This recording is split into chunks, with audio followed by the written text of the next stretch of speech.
kid. I need school supplies. And I need victuals for my critters. And I need victuals for you critters. I reckon I might as well draw out enough money to last us a month or two. Reckon $10 will do it. I never could sleep a wink with all that money in the house. I told you not to drive with that hangover.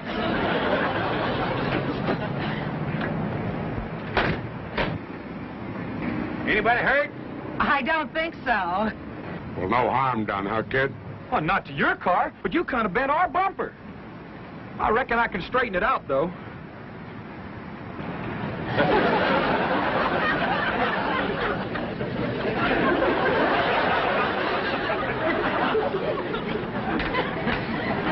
Atta boy. You going in the bank, old-timer? Yes, sir. I was planning to. Well, come with me. They know me here. Maybe I can do you some good. I hope you'll forgive my stupid husband. Had a bad day yesterday with the nags, and he got stoned last night. So now he's got to borrow some money to pay off his bookie. What's a bookie? A little rat called Sam the Collector. Oh, Jim could only stay away from the horses. Your husband likes horses, does he? Loves them, especially losers. Dad says a man who likes animals can't be all bad. Here comes Uncle Jed, Granny. Well, let's be on the way. Bye, ma'am. Glad there was no harm done. So am I.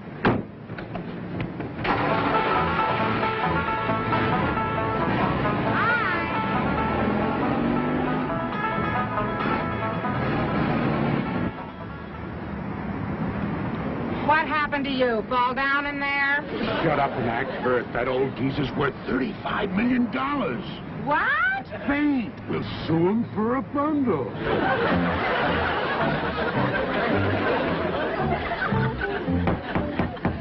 Case of Johnson versus Clampetts. Are the plaintiffs ready? We are, Your Honor. Are the defendants ready? Mr. Clampetts. Yes, sir? Please rise when addressing the court. Yes, sir. Your courtship? Your Honor. Oh, just call me Jed. Mr. Clampetts, let me warn you that any attempt at humor will be dealt with severely. You're being sued for $100,000. Do you consider that funny? No, sir. Very well. Are you represented by counsel? Am I what? By who? You have an attorney. A lawyer. Oh, no, sir. I see. You're appearing in pro per. Do you have any objections? No, Your Honor. Not hearing no objection, I'll permit your defense. Well, thank you, sir. For the plaintiffs will make his opening statement. Thank you, Your Honor. Although my clients, the Johnsons, are really in no condition to appear today, I have persuaded them to come to court so that Your Honor can see the carnage wreaked by this criminally careless family of hoodlums. Oh, excuse me, young feller, but our name ain't Hoodlum, it's Clampett. That's all except Granny, she's a Moses, and Jethro, he's a Bodine. He's my cousin Pearl's boy. Pearl's back home right now with Jethro and his sister trying to get her married. She's 18 and still single. That is enough. That's the way my cousin Pearl feels. A girl passes 18 and her chances of getting a husband. Mr. Clampett, will you please be quiet? Now, I'm going to excuse this outburst because apparently you're unfamiliar with court procedure. However, one more infraction and I will hold you in contempt. You be seated. Proceed, Counselor. As I was saying, Your Honor, I have prevailed upon my clients to appear today, although at the cost of great personal suffering to themselves. Bailiff, if you please.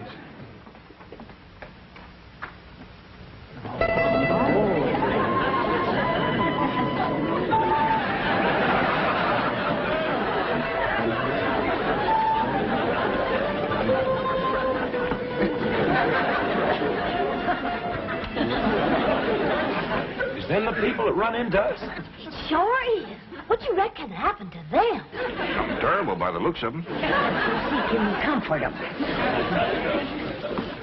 Your Honor, protect my clients from these ruffians. You got a terrible memory for names. We's Clampetts, except for Mr. Clampetts, I declare you in contempt of this court. And I'm going to give you a fine of $100. Well, thank you, but I didn't do nothing to earn no $100. The fine of $100 is suspended. Now, please, take your seats.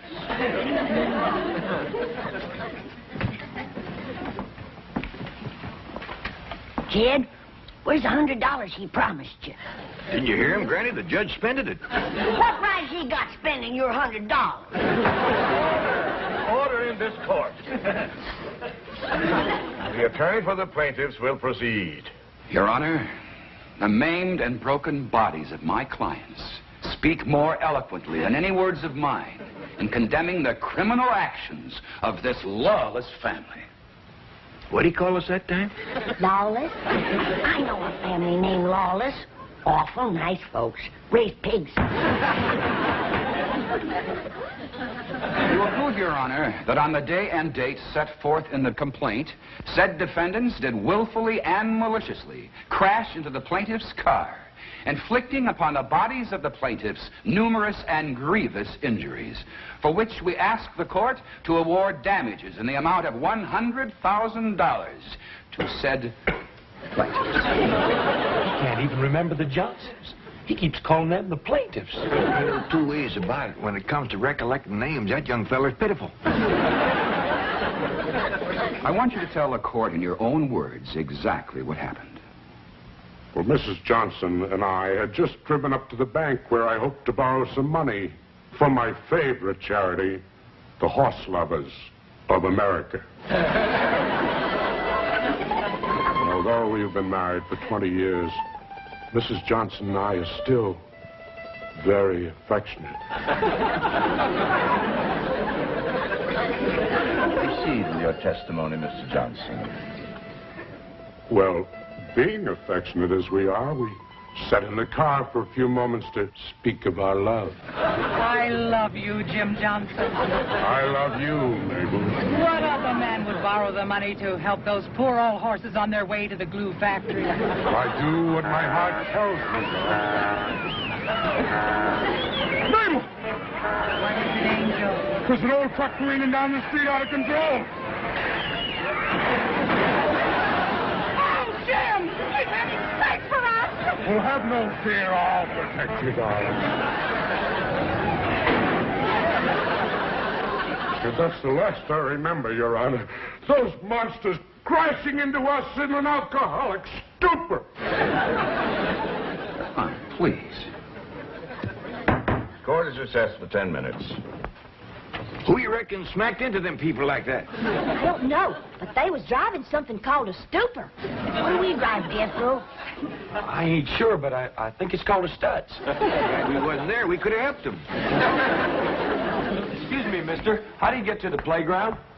Playground? Oh, yes, sir. He just called recess.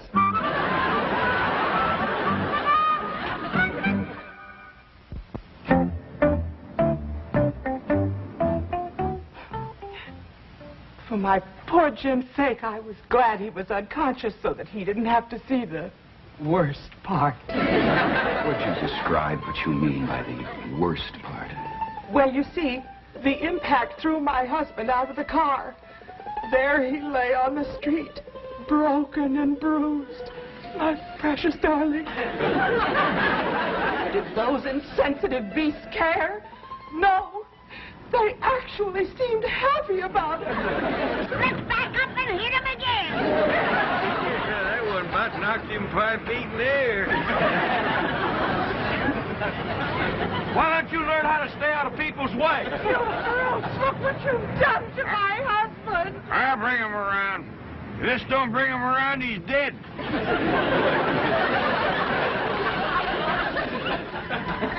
My poor husband, whose precious lips had never before touched alcohol. Your Honor, please, sir, Mr. Judge. Yes, Mr. Clampetts? Do you wish to question Mrs. Johnson? Oh, no, sir. That poor woman's been through trouble enough. I just want to say that me and my family here is right good at tracking and trailing and hunting. And we'd be right pleasured if you'd let us go out and hunt down them rascals that was so mean to the Johnsons. Clampett, do you expect the court to take those remarks seriously? Well, I reckon I did brag a little too strong on us, but if we can't catch him, we got a hound dog named of Old Duke. He can follow our trail a month old. That's right, he can. Why, you just give old Duke the scent, he can't get after it. Is it possible that you people don't realize that you are the accused? What do you mean? You are the folks who caused these injuries to the Johnsons. Us? Who says so? They do. That's a dad-blame lie. Wait, what is even right? Bailiff, restrain these people. No, you want to fight? You want to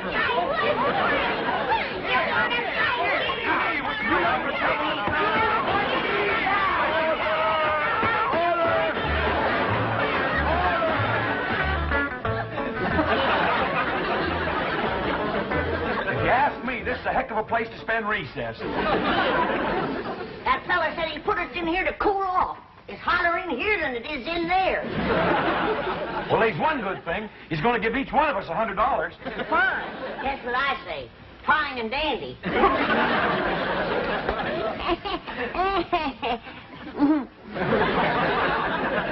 Jed, you look like you're counting hairs on a hog's back. What you studying on? I'm studying on this whole situation, Granny. Why would the Johnsons haul off and say we'd done something that we didn't? Well, maybe they's fibbing to get the money. Maybe they's text. I agree with Ellie. Way I got it figured, that accident they had knocked their memories loose. I could have. The way they's bandaged up, they must have took some awful hard knocks. Granny, supposing you make some poultices for the Johnsons, then that'll draw the hurt out of their heads and they'll be able to remember what smashed into them. I'll do it, kid. And I'll whomp up a great big dose of retchweed tonic. There ain't nothing like retchweed to get you thinking straight. All right, folks. Judge adjourned court till after lunch. And then he wants you all back in that courtroom on your very best behavior.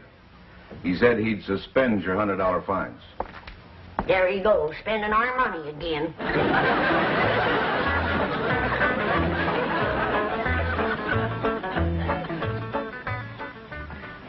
I'm going to ask the court for a judgment by default. Those hillbillies aren't coming back. They probably left town. Hope we didn't keep you folks waiting. We hurried the best we could. Didn't even stop to eat. For a piece over at our place. Granny got a lot of fixing to do. And you're going to feel a heap different when I get done with you. How dare you threaten my clients? Quieten down, little man. Ain't nobody threatening nobody. They're back, Your Honor. All rise.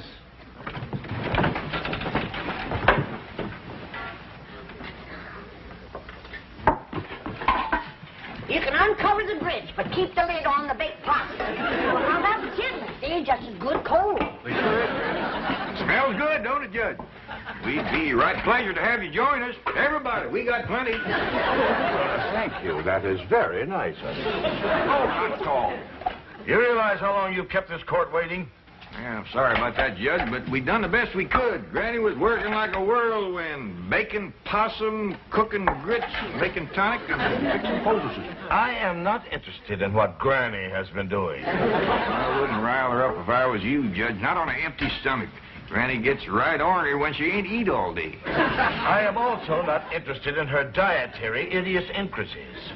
Bailiff, remove that food from this courtroom. Hold on. We's hungry. That's your own fault for being late. I wouldn't say too much about being late if I was you. This is the second time today you've come in here in your nightgown.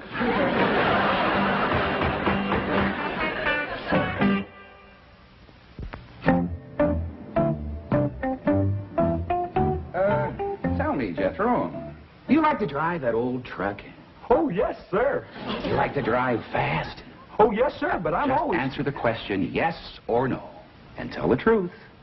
How do you like to drive fast? Yes, sir. Were you driving fast the day you crashed into the Johnsons' car? Oh, no, sir. Well, were you driving slowly when you crashed into their car? No, sir. That's I'm all, always... thank you. But Now, I'm step down, please. Next witness. Granny, I understand that you make very good moonshine whiskey.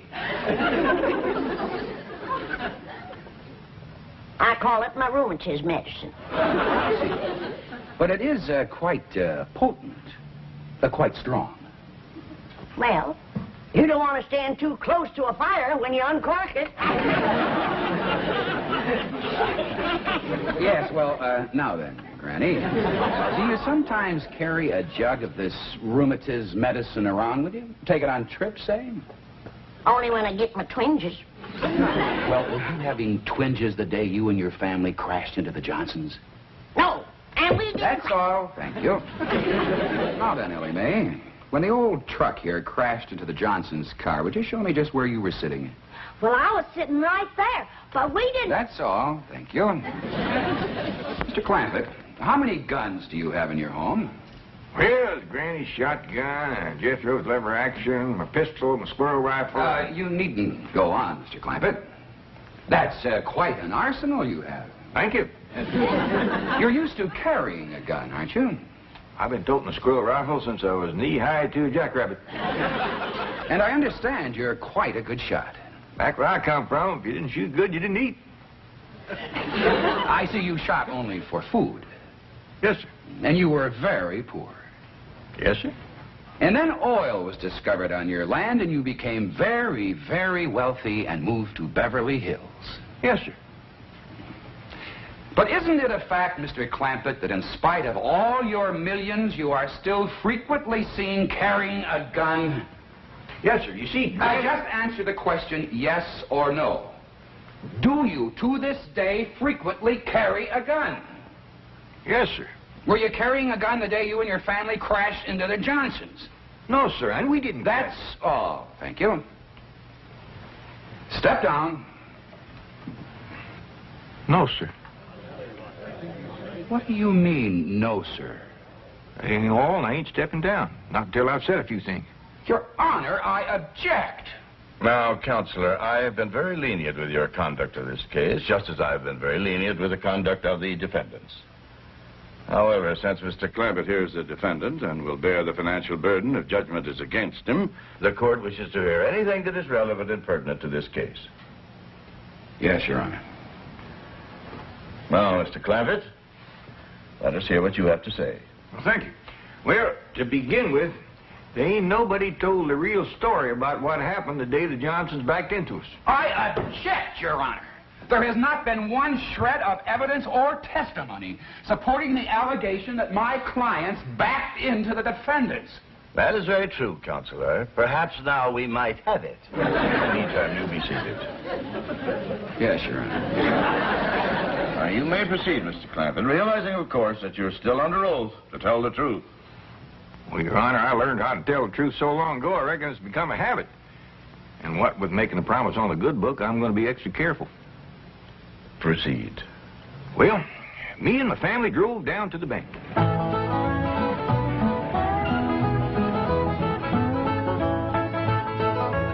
And then we drove on home, and that's the last we seen of the Johnsons till somebody come to the house and told us to come down here to the courtroom. You may cross-examine. Well, that's quite a story you told, Mr. Clampett. Very simple and very sweet. Just the truth, like I promised. You're innocent of all these charges against you, aren't you? You've nothing to hide. That's right. Then why, Mr. Clampett, did you not answer the summons and complaint served upon you by the county marshal? Summons and complaint? That is right, complaint.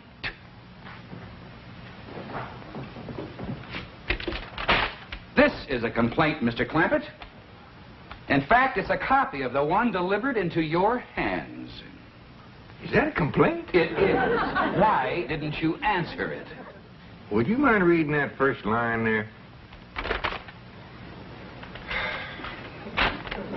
The people of the state of California send greetings to J.D. Clampett. That just didn't seem like no complaint to us. And as for Aunt, well, Jethro says there's pretty near 18 million people in California. We just couldn't hardly see how we could get around to greeting them all back. Any further questions? Not right now, Your Honor. Court will recess for 30 minutes, after which we'll hear final argument.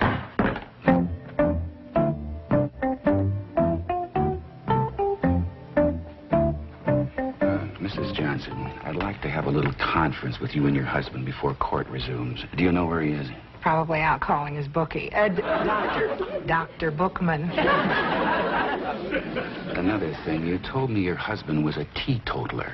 After lunch today, I thought I smelled liquor on his breath. That's his medicine for pain. Mrs. Johnson, are you sure that you and your husband are telling me the complete truth about this case?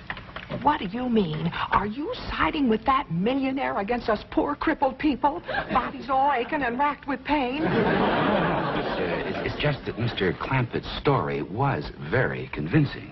And there were no witnesses to the accident. You told me we didn't need any witnesses. You said because they didn't answer the complaint, we didn't have to bring in any witnesses. But you mean you could have brought in witnesses? All you want.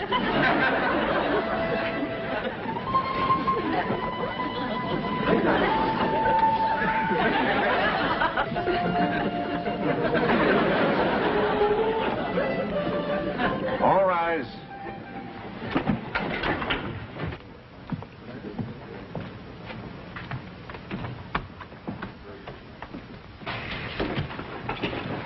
Counsel for the plaintiffs ready for his final summation?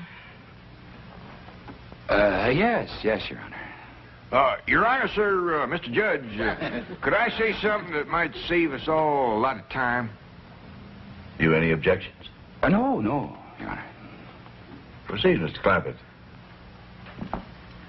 Well, sir, if it's all right with you, I'd like to go ahead and give that $100,000 to the Johnsons. Do you admit the claims made by the Johnsons? Well, no, sir, it don't. But he deserves the money, and I can afford to give it to him more if he needs it. Would you mind telling the court why you think he deserves it? Well, Your Honor, I got a daughter here, Ellie Mae, and I reckon she means more to me than just about anything in the world. And during the recess, when I seen Mr. Johnson with his daughter and seen how much he loved her, just like I do Ellie Mae, well, it kind of tore at my heart. What daughter? Shut up. There he was in his wheelchair in that little room across the hall, and in walked this beautiful girl with the long red hair, and I knowed right away she was his daughter because she walked up to him and she says, "How's it going, Daddy?" Judge, Your Honor, with no nurse to help him, that brave man got to his feet and stood there straight and tall so she wouldn't see he was suffering. And he hugged her and he kissed her, and right then is where I found out she was a heap like my daughter, fond of critters. Because he said, "Marcia, darling, when I get this $100,000, I'm going to take you to Mexico and we're going to watch the ponies run." Run up for that. Your Honor, these developments surprised me as they did you. I asked to be relieved from the case at once. Request granted. This court finds for the defendant. Bailiff, bring those plaintiffs back into this court immediately. They're to be held for perjury.